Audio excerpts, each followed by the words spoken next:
And today, I am proud to publish our new Defence Investment Plan. This plan delivers on last year's review.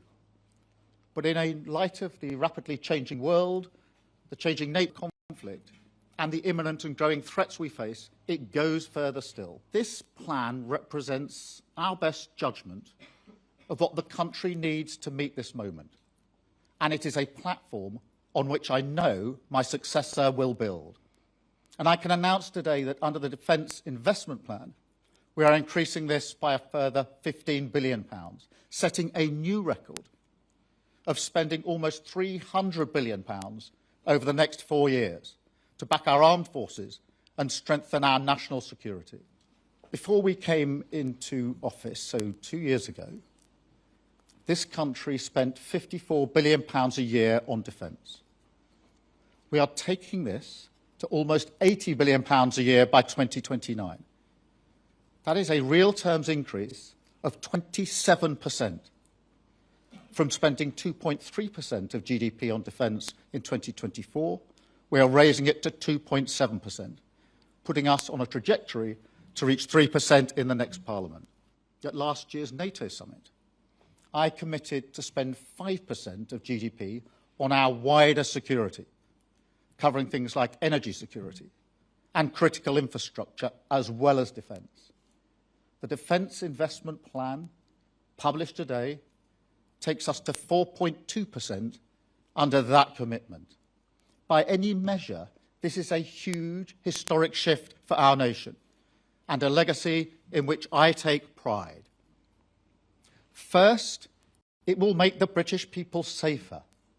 It focuses our resources squarely on the readiness of our armed forces, reversing the cuts of recent years, prioritising the availability of our forces and assets, rebuilding ammunition stockpiles, ensuring we are ready to fight and defend our nation and better prepared to win.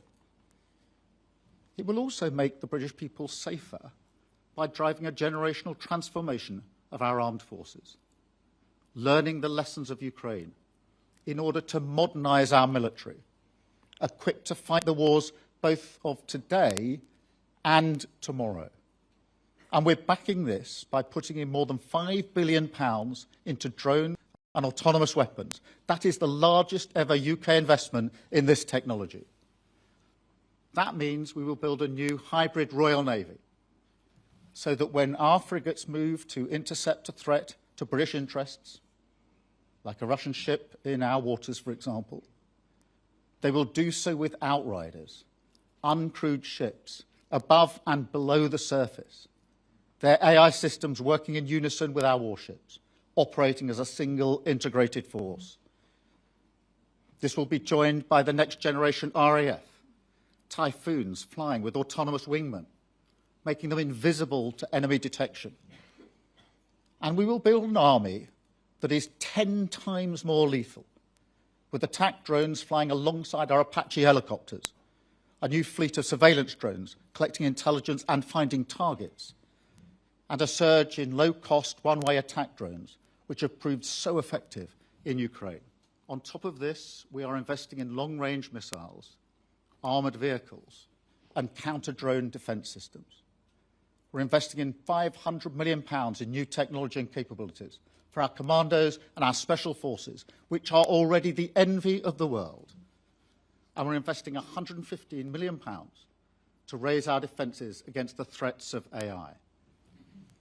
This is about harnessing cutting-edge technology on every front to multiply our strength and defend our nation. And that's what this investment will deliver.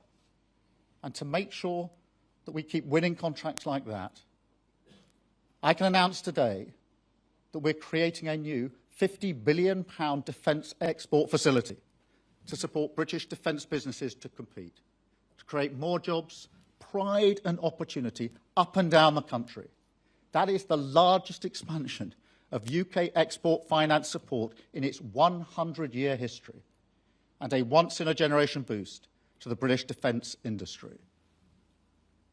Third, this plan will benefit our nation because it enables us to strengthen our international leadership and build a more European NATO.